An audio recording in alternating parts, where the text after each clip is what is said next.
As a kid growing up, we had TV, but we didn't have cable. When I was 11, my family upgraded from a 19-inch television to a 27-inch one. The 19-incher still worked, and I was allowed to put it up in my room. I was able to get 5 channels if I turned the bunny ears the right way. My parents had always been pretty strict about our bedtime. Their alone time with each other was always important, and around 10 p.m., my sister and I would be expected to be in bed. That meant I had no idea about the television shows that were dominating pop culture at that time.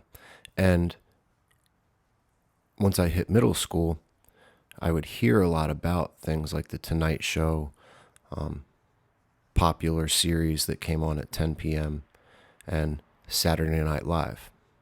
I was really curious about them all. When I got that TV with 5 channels in my bedroom, which included Fox, ABC, CBS, and NBC, I was eager to see what everyone was talking about. I immediately started staying up for Saturday Night Live. I remember already having my first weights around then, some of which were my dad's from his younger years, and in my room I had a couple of gold dumbbells that weighed either 15 or 20 pounds. And I would stand next to my bed and do alternating dumbbell curls with them while I watched Saturday Night Live. In a way, it was actually influenced by the Hans and Franz characters played by Kevin Nealon and Dana Carvey. When I started watching Saturday Night Live, it was at the tail end of the Chris Farley, Adam Sandler, David Spade years. And they were starting to transition into the cast that included Will Ferrell and Sherry O'Terry. While I really appreciated Will Ferrell and Sherry O'Terry's talent, and I've appreciated a lot of the work that Will Ferrell's done over the years, especially Anchorman and Old School, I honestly didn't think that version of Saturday Night Live was very funny. It was an odd experience for me to now be at school and hear the kids joking about what was so funny on Saturday Night Live over the weekend, and realize that I knew what they were talking about finally, but I hadn't laughed a single time. Saturday Night Live at that time was a respected stop for touring musicians, and so a lot of the biggest acts that I would hear on the radio and I would be interested in being able to see perform live would play on Saturday Night Live right in the middle of the show next to Weekend Update. The Weekend Update segment I thought was definitely funny. And every single week, that part made me laugh. And I would try to make it to watch Weekend Update, the musical guest, and then knowing it was going to be back to the skits that I didn't really find entertaining, I would let myself fall asleep. Weekend Update was hosted by Norm Macdonald. Essentially a show within a show, Weekend Update was Norm sitting at a desk like a news anchor and performing actual jokes he had written about the week's news. It was more like a 5-minute stand-up set than it was some sort of skit like the rest of Saturday Night Live. In a lot of ways, it was really my first introduction to stand-up comedy, and it was definitely my first introduction to political satire and comedy. Norm had a deadpan delivery and an ability to get right to the heart of a person or a situation. He could whittle complex news stories down to the simple ridiculousness that they were. And he could make people in the public eye with big egos seem really silly. He made them seem silly because he and his material was so smart. And while the rest of Saturday Night Live, for the most part, was depending on toilet humor and people just acting all crazy, Norm Macdonald's Weekend Update material didn't talk much about sex. He certainly didn't act crazy at all. He spoke in a very clear, monotone voice. And there were no gags. All of the humor was directly related to the current event subject matter. Norm Macdonald would go on to get fired from Saturday Night Live for saying too many true critical things about the show itself and the network it was on during the obviously live television that was Weekend Update. No media giant appreciates the lens being turned on them. From then on, Weekend Update returned to being a show that had co-hosts, traditionally a man and a woman. And Norm Macdonald's Weekend Update almost never happened. When Norm had been chosen for the gig, Lorne Michaels had been advocating for him to have a female co-host. Historically, having a female co-host could improve viewership and attract a wider audience. Norm Macdonald kept arguing that having any co-host meant that they might fuck up his jokes, and as one of the best writers on the show, he was certainly an expert on what would make a segment funny. One week shortly before he began hosting Weekend Update, Steve Martin was a guest host on the show, and Lorne Michaels was a huge fan, kind of idolized Steve Martin. One day while they were rehearsing, he asked for Steve's opinion on the Norm Macdonald Weekend Update situation. Norm could tell Steve was visibly uninterested, and he knew from rehearsing with him that Steve Martin did not like to get involved in other people's business. He had enough going on for himself, and he was a big enough deal that he didn't need to show too much interest in other people. So, not necessarily in an asshole-ish sort of way, but he wasn't somebody you went and asked for favors or tried to small talk. As he fidgeted listening to Lorne, Norm didn't say anything for a few minutes and then chimed in, I think she'll fuck up my jokes. And Steve Martin said, well, I hosted an awards show last year and they gave me so-and-so for a co-host and she did fuck up most of my jokes. So, I think Norm's got a point. Lorne Michaels looked shocked and said, well, it looks like you've got a supporter from an unsuspected place. And because of his respect for Steve Martin, decided to give Norm a chance on his own. Obviously, that decision paid off. After being fired from Saturday Night Live, Norm Macdonald never had a hard time getting a job. He wrote for Roseanne. He had his own sitcom, I believe, on NBC. He was a frequent guest and writer on all sorts of mainstream television shows. He also had a popular podcast, and in 2018 or 2019, he had his own excellent Netflix show, which was maybe the show that let him be himself or do his own comedy better than anything else. And throughout that whole time, he always performed stand-up comedy. Most people don't know that the man with so many words and so many thoughts articulated was pathologically silent as a young child. He had a pretty traumatic upbringing in many ways. A lot of things he never got into, but he grew up very, very poor in northern Canada, living in harsh weather on a family farm that hadn't actually been farmed in 2 generations. I think alcoholism and mental illness prevented people from being able to maintain crops or livestock year-round.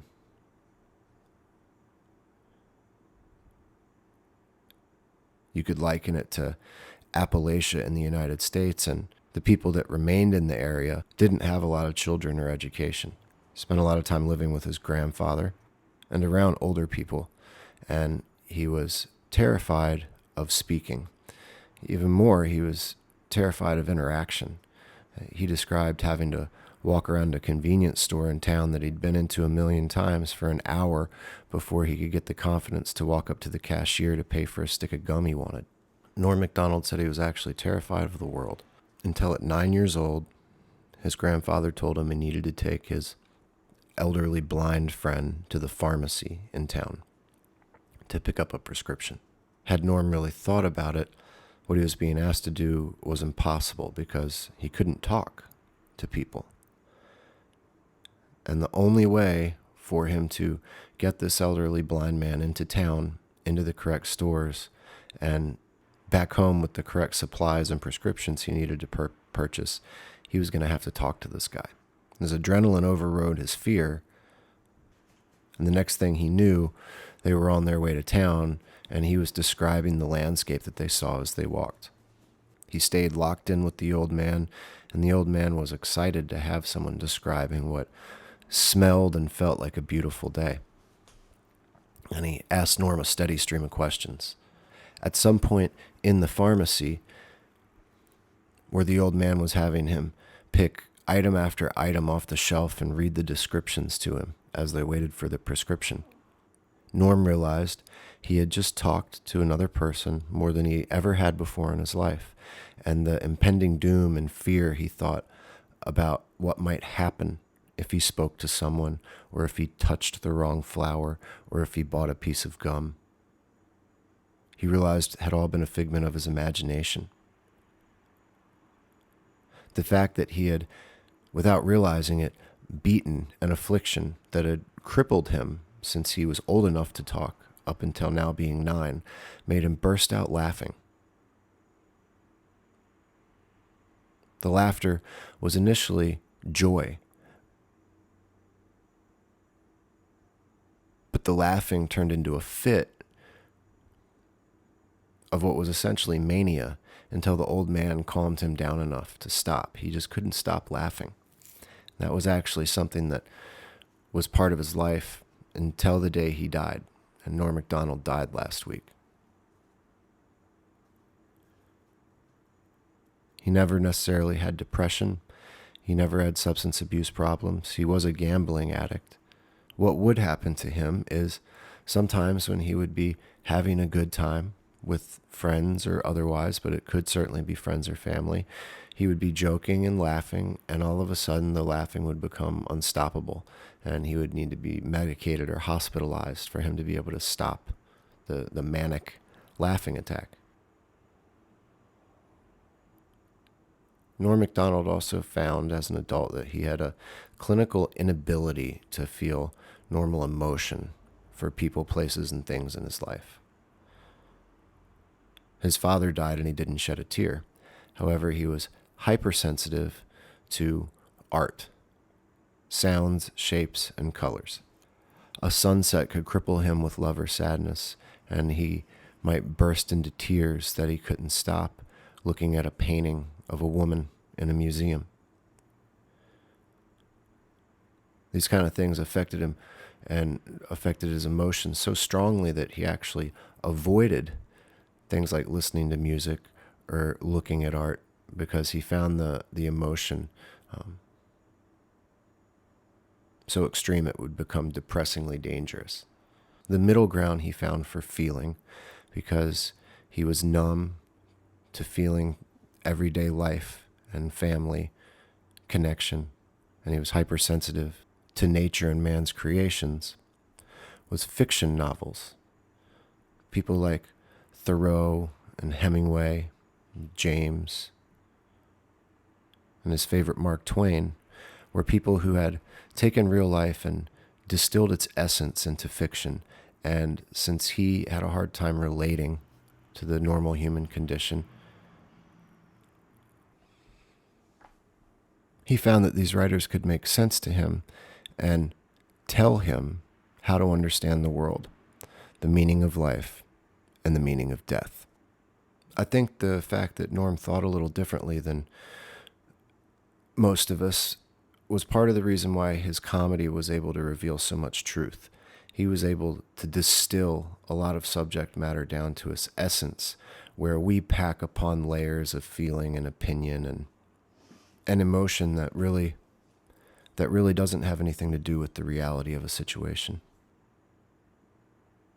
His inability to engage on a full emotional level with people also allowed him to perform comedy without the normal fears of judgment and so on and so forth that so many have. And it was a big part of his success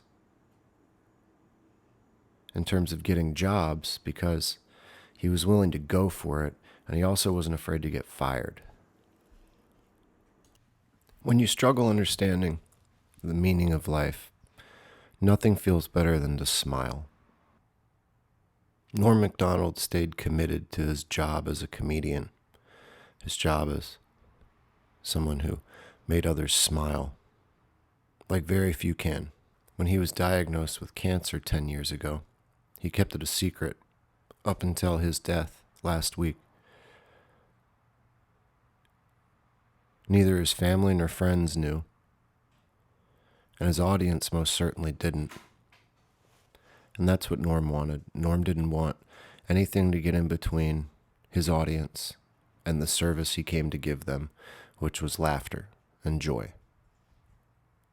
He didn't want them in the back of their head knowing that they were possibly seeing someone for the last time or feeling sorry for him while trying to appreciate a joke.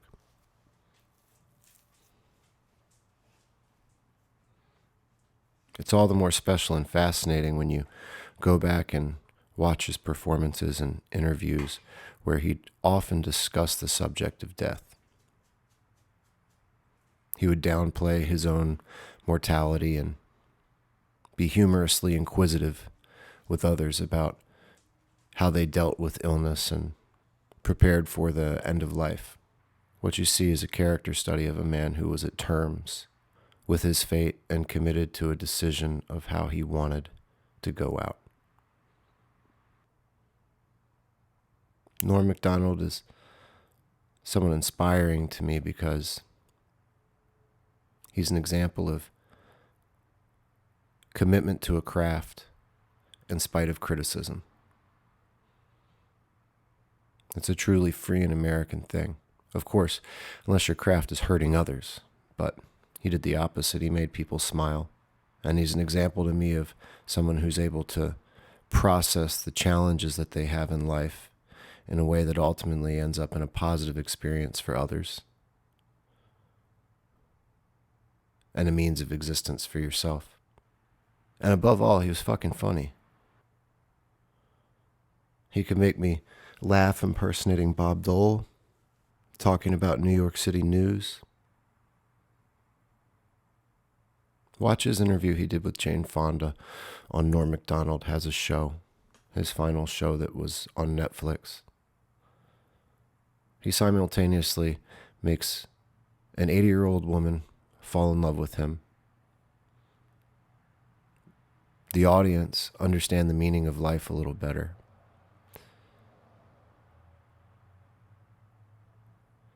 And gives you a laugh out loud interview with her that had both my girlfriend and I bent over cackling. And we're talking about a 58-year-old guy or a 60-year-old guy or whatever it was at the time interviewing an 80-year-old woman.